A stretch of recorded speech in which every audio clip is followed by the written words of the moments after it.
Hello guys, my name is Doke and in today's video I'm gonna show you gear that I use for painting.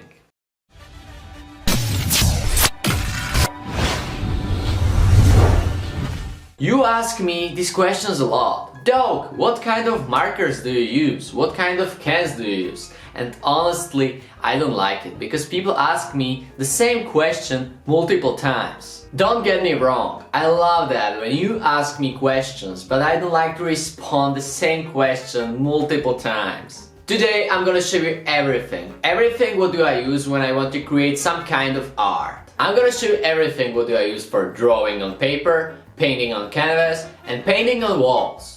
Somebody should pay me for this because this is such a great advertisement. So, if you are wondering if somebody paid me to record this video, the answer is no. By the way, I already recorded a video like this with name, my room and gear. But in this video, I don't talk that much about painting stuff. Alright, let's start with drawing equipment. Let's say that you want to create graffiti or any kind of art on paper. You will need to create some basic sketch and you're gonna need pencil for that. And you're also gonna need rubber. Honestly, I think that rubber is even more important than pencil because when you are done with your basic sketch, you have to erase everything properly.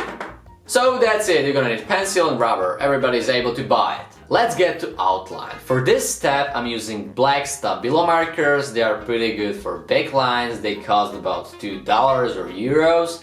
But you're not able to make proper details with them. For this kind of problem, I'm using fine liners. They're gonna help you to make details on your sketch sharp and proper, and your sketch will look good. Let's get to the colors. For filling, I'm using all these markers. There are Stabilo markers, Stylefile markers, touch markers, on the run markers, and also some ordinary kind of markers. And you ask me a lot about these on the run markers, but actually these are also touch markers and Stylefile markers. If you want to know where you can get them, use Google. But you also ask me a lot which kind of these markers is the best. I know that there are many brands who offer markers like this, but honestly, I have no idea which brand is the best.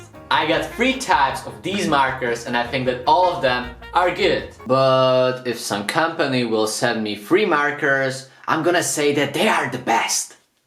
For painting on paper, I also got these very old pastel colors, but honestly, I don't use them. Alright, let's get to the painting on canvas. I'm gonna start with these Molotow markers. They are pretty good for painting on canvas, but you can also use them on paper. These are acryl based markers. They are pretty good, but it is not a good idea to paint big areas with them, especially on paper. I use them mainly just for some details, but on canvas, you don't need to care about it. They are good for everything. But my personal experience, especially with these white markers, is that sometimes it is really big pain in the ass to paint with them. I told you something about big areas on paper and about canvas in general, but for this kind of painting are the best acryl colors and ordinary brushes.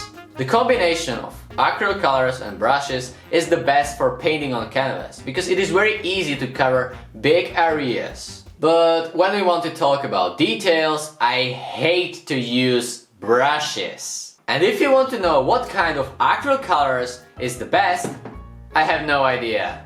But if somebody gonna pay me... Okay, that's it for painting on canvas. Let's get to the walls. In last 2 years, I'm using just 2 brands of cans for painting on wall. Flame and Molotow or Belton. I tried so many cans, but I'm satisfied with these 2. I'm using Flame because this can is really cheap and it got good features. You know, when you need to cover big areas, you don't need to spend that much for more expensive cans. On the other hand, when you care about details, Flame cans are not the best, but Belton, it's perfect for it. When I was younger and I was painting on low quality legal walls, Belton was not the best option for me. But these days, when I'm trying to find just good legal walls, Belton is the best. It is the best can, especially for outline, but it is also good for filling. But if you want to save money, use Flame.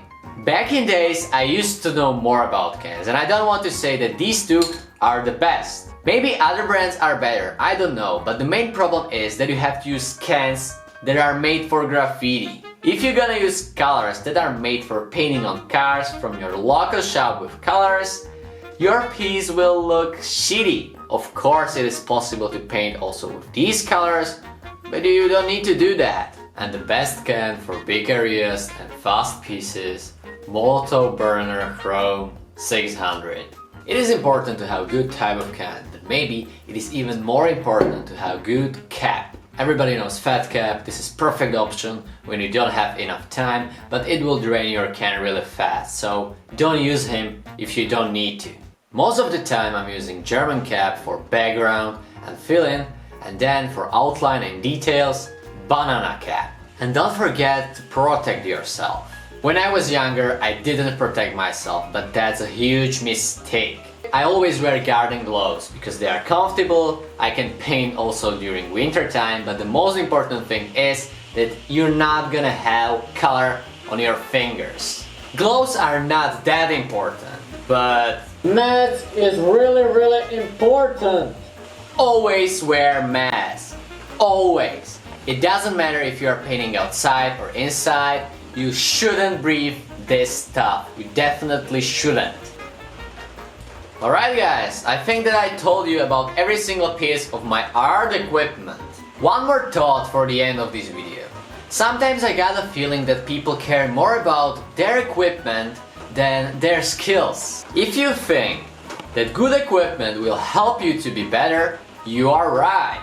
But if you think that good equipment will help you to be pro in very short time, you're not right. It is easier to make good stuff with good equipment. But if you think that your work looks shitty just because of your equipment, you are wrong. Okay guys, this was a video about my art equipment. I tried to answer all your questions. Let me know in comments below if you want to know something more. And if you want to see that older video about my room and gear, link in description. Okay guys, that's it. Thanks for watching and see you next time.